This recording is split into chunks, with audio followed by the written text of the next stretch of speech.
বিষয়ে তোমাদের আজকে এই ছাত্র বিক্ষোভ? আজকের নমস্কার, আমার নাম অঙ্কন পাল, রামকৃষ্ণ মহাবিদ্যালয় কলেজ সম্পাদক এবিপি। আমরা বিগত কিছুদিন ধরে দেখতে পাচ্ছি যে ত্রিপুরা রাজ্যের প্রত্যেকটা ডিগ্রি কলেজের মধ্যে একটা সমস্যা, যে সমস্যাটা হচ্ছে সাধারণ ছাত্রছাত্রীরা যারা ভালোভাবে পড়াশোনা করছে এবং পরীক্ষা দিচ্ছে, পরীক্ষা দেওয়ার পরেও তাদের ব্যাক, সেই ব্যাক ক্লিয়ার করার সময় যখন তারা ক্লিয়ার করছে, ক্লিয়ার পরেও দেখাচ্ছে যে ব্যাকের সময় যেই নাম্বার ছিল সেই নাম্বার এখনও দেখাচ্ছে। আর আরেকটা সমস্যা হচ্ছে যেটা তারা এক্সামে বসেছে, এক্সাম দিয়েছে, তারপরেও তাদের ওই এক্সামে অ্যাটেন্ডেন্স থাকছে না, যার ফলে তাদের প্রত্যেকটা সেমিস্টারে একটা একটা করে ব্যাক দেখাচ্ছে। যে স্টুডেন্টগুলো ক্লাস 12-এ 80% বা 90%-এর বেশি নাম্বার পেয়েছে, তারা কলেজে ফার্স্ট সেমিস্টারে আসার পর দেখা যাচ্ছে তারা 2 থেকে 3টা সাবজেক্টের মতো ব্যাক। এই ব্যাকগুলি যে রয়েছে এগুলো স্টুডেন্টের গাফিলতির কারণে নয়, পুরোটাই গাফিলতি হচ্ছে ত্রিপুরা ইউনিভার্সিটি থেকে হয়তো ভালোভাবে পেপার দেখা হচ্ছে না। এই কারণে আরও কিছু কারণ আছে, যে একাডেমিক ক্যালেন্ডার আছে যেটা, বা আরেকটা ক্যালেন্ডার আছে যেটা এক্সাম। আমাদের ত্রিপুরা ইউনিভার্সিটির অন্তর্গত 28টা ডিগ্রি কলেজ আছে, 28টা ডিগ্রি কলেজে প্রপার যে অমুক মাসে এক্সাম হবে, প্রত্যেক বছর অমুক মাসের মধ্যে অমুক সেমিস্টারের এক্সাম হবে, এমন কোনো শিডিউল বানানো নেই। ওদের যখন মনে হয় তখন একটা নোটিশ বের করবে, পরীক্ষার 15 দিন আগে বের করে বলবে যে অমুক দিন অমুক সেমিস্টারের ফাইনাল এক্সাম। এইসব বিষয়ের জন্য সাধারণ ছাত্রছাত্রীরা বারবার বিভ্রান্তির শিকার হচ্ছে। এর জন্যই আমরা আজকে এই আন্দোলন করেছি। ধন্যবাদ। যদি এই আন্দোলনের ফলে 15 দিনের মধ্যে এই সমস্যার সমাধান না হয়, তাহলে আমরা এর থেকে আরও বৃহৎ আন্দোলন এবং ত্রিপুরা ইউনিভার্সিটিকে ঘেরাও করার পদক্ষেপ নেব। ধন্যবাদ।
বিষয়ে তোমাদের আজকে এই ছাত্র বিক্ষোভ? আজকের নমস্কার, আমার নাম অঙ্কন পাল, রামকৃষ্ণ মহাবিদ্যালয় কলেজ সম্পাদক এবিপি। আমরা বিগত কিছুদিন ধরে দেখতে পাচ্ছি যে ত্রিপুরা রাজ্যের প্রত্যেকটা ডিগ্রি কলেজের মধ্যে একটা সমস্যা, যে সমস্যাটা হচ্ছে সাধারণ ছাত্রছাত্রীরা যারা ভালোভাবে পড়াশোনা করছে এবং পরীক্ষা দিচ্ছে, পরীক্ষা দেওয়ার পরেও তাদের ব্যাক, সেই ব্যাক ক্লিয়ার করার সময় যখন তারা ক্লিয়ার করছে, ক্লিয়ার পরেও দেখাচ্ছে যে ব্যাকের সময় যেই নাম্বার ছিল সেই নাম্বার এখনও দেখাচ্ছে। আর আরেকটা সমস্যা হচ্ছে যেটা তারা এক্সামে বসেছে, এক্সাম দিয়েছে, তারপরেও তাদের ওই এক্সামে অ্যাটেন্ডেন্স থাকছে না, যার ফলে তাদের প্রত্যেকটা সেমিস্টারে একটা একটা করে ব্যাক দেখাচ্ছে।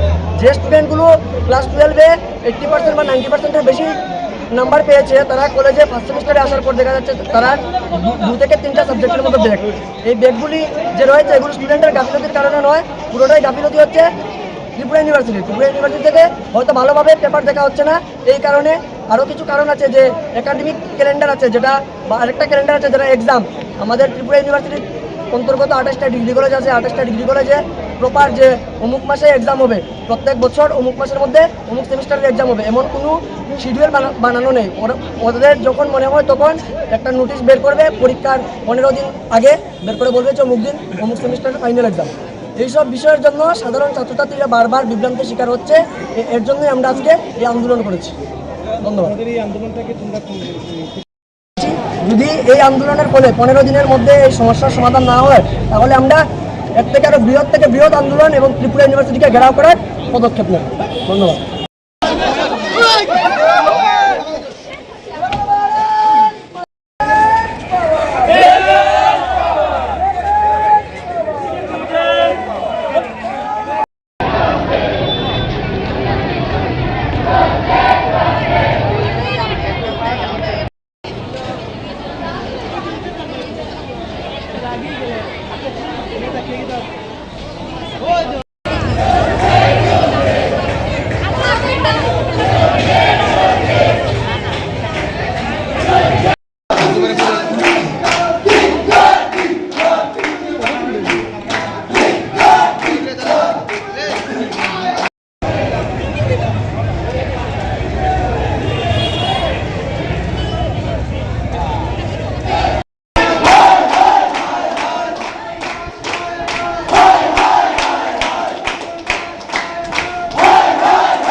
বিষয়ে তোমাদের আজকে এই ছাত্র বিক্ষোভ?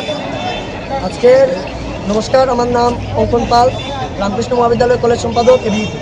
আমরা বিগত কিছুদিন ধরে দেখতে পাচ্ছি যে ত্রিপুরা রাজ্যের প্রত্যেকটা ডিগ্রি কলেজের মধ্যে একটা সমস্যা, যে সমস্যাটা হচ্ছে সাধারণ ছাত্রছাত্রীরা যারা ভালোভাবে পড়াশোনা করছে এবং পরীক্ষা দিচ্ছে, পরীক্ষা দেওয়ার পরেও তাদের ব্যাক, সেই ব্যাক ক্লিয়ার করার সময় যখন তারা ক্লিয়ার করছে, ক্লিয়ার পরেও দেখাচ্ছে যে ব্যাকের সময় যেই নাম্বার ছিল সেই নাম্বার এখনও দেখাচ্ছে। আর আরেকটা সমস্যা হচ্ছে যেটা তারা এক্সামে বসেছে, এক্সাম দিয়েছে, তারপরেও তাদের ওই এক্সামে অ্যাটেন্ডেন্স থাকছে না, যার ফলে তাদের প্রত্যেকটা সেমিস্টারে একটা করে ব্যাক দেখাচ্ছে। যে স্টুডেন্টগুলো ক্লাস 12-এ 80% বা 90%-এর বেশি নাম্বার পেয়েছে, তারা কলেজে ফার্স্ট সেমিস্টারে আসার পর দেখা যাচ্ছে তারা 2 থেকে 3টা সাবজেক্টের মতো ব্যাক। এই ব্যাকগুলি যে রয়েছে এগুলো স্টুডেন্টের গাফিলতির কারণে নয়, পুরোটাই গাফিলতি হচ্ছে ত্রিপুরা ইউনিভার্সিটি থেকে হয়তো ভালোভাবে পেপার দেখা হচ্ছে না। এই কারণে আরও কিছু কারণ আছে, যে একাডেমিক ক্যালেন্ডার আছে যেটা, বা আরেকটা ক্যালেন্ডার আছে যেটা এক্সাম। আমাদের ত্রিপুরা ইউনিভার্সিটির অন্তর্গত 28টা ডিগ্রি কলেজ আছে। 28টা ডিগ্রি কলেজে প্রপার যে অমুক মাসে এক্সাম হবে, প্রত্যেক বছর অমুক মাসের মধ্যে অমুক সেমিস্টারের এক্সাম হবে, এমন কোনো শিডিউল বানানো নেই। ওদের যখন মনে হয় তখন একটা নোটিশ বের করবে, পরীক্ষার 15 দিন আগে বের করে বলবে যে অমুক দিন অমুক সেমিস্টারের ফাইনাল এক্সাম। এইসব বিষয়ের জন্য সাধারণ ছাত্রছাত্রীরা বারবার বিভ্রান্তির শিকার হচ্ছে।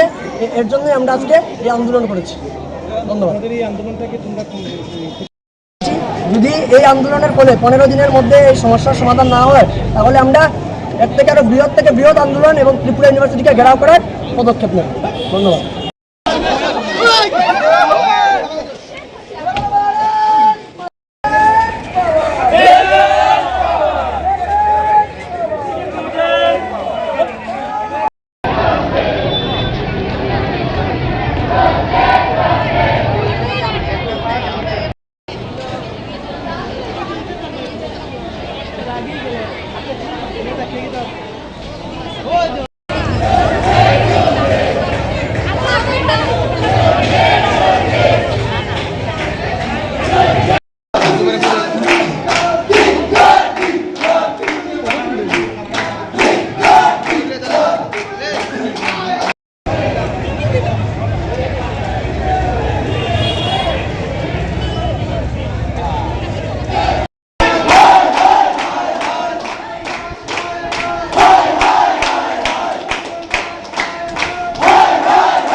বিষয়ে তোমাদের আজকে এই ছাত্র বিক্ষোভ?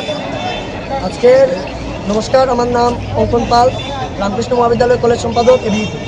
আমরা বিগত কিছুদিন ধরে দেখতে পাচ্ছি যে ত্রিপুরা রাজ্যের প্রত্যেকটা ডিগ্রি কলেজের মধ্যে একটা সমস্যা, যে সমস্যাটা হচ্ছে সাধারণ ছাত্রছাত্রীরা যারা ভালোভাবে পড়াশোনা করছে এবং পরীক্ষা দিচ্ছে, পরীক্ষা দেওয়ার পরেও তাদের ব্যাক, সেই ব্যাক ক্লিয়ার করার সময় যখন তারা ক্লিয়ার করছে, ক্লিয়ার পরেও দেখাচ্ছে যে ব্যাকের সময় যেই নাম্বার ছিল সেই নাম্বার এখনও দেখাচ্ছে।